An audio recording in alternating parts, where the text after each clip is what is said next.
পারছেন না, মানে আরো যেন ঠান্ডা লাগছে, বেশি ঠান্ডা লাগছে।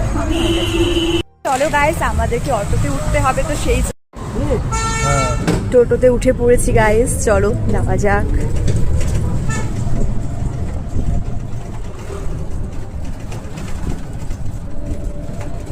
চলো গাইস, ঠান্ডা বাইরে আমরা যাচ্ছি। এই যে আমার দিদি পুরো প্যাকিং করে নিয়েছি আমরা, আর আজকে আমাদের পুরো সেম সেম, তো সবাই হা করে দেখছে আমার দুজনকে। বল ভাবছে তুই তাকে তুই বোন ভাবছে ব্যাপারটা, তাই তো বল।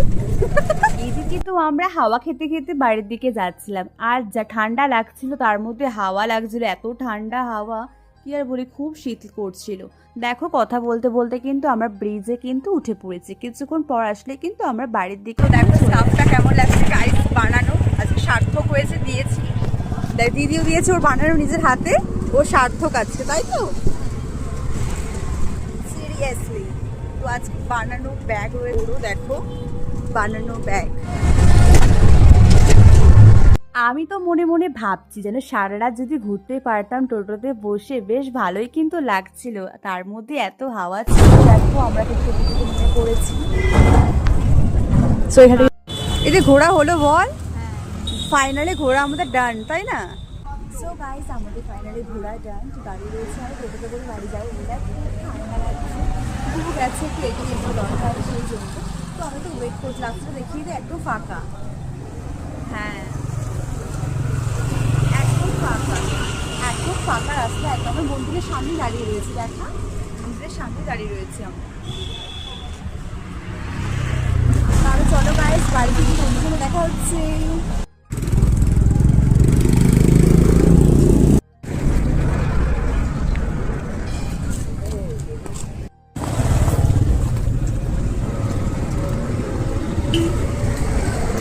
আর এখন কিন্তু খুব একটা টাইম কিন্তু বাজেনি, এখন কিন্তু 10টা মতন কিন্তু বাজে। শীতের রাত বুঝতেই পারছো, সব দোকানপাট বন্ধ করে দিয়েছে, আর শীতের রাত তো রাস্তাঘাট একটু ফাঁকাই থাকে। তো আমরা ভাবলাম টোটো পাবো কি পাবো না, হেঁটেই কি যেতে হবে। তারপর টোটোও পেয়ে গেলাম, উঠেও পড়লাম আর নেমেও পড়লাম। সুনসান রাস্তা ছিল, পুরো ফাঁকা ছিল, কেউই ছিল না। সো তাহলে চলো যাওয়া যাক, একদম পাড়ার মধ্যে কিন্তু আমরা ঢুকে পড়েছি। তাহলে চলো যাওয়া যাক। একদম ফাঁকা ছিল, পুরো অন্ধকার, দেখে তোমরা বুঝতেই পারছো, খুব একটা বেশি গাড়ি ঘোড়া কোনো যাচ্ছে না। বাড়ির রাস্তাতে আমরা চলে এসেছি, পুরো ফাঁকা রাস্তা, আর ও চলে যাবে বাড়ির দিকে, তাই তো। Good night.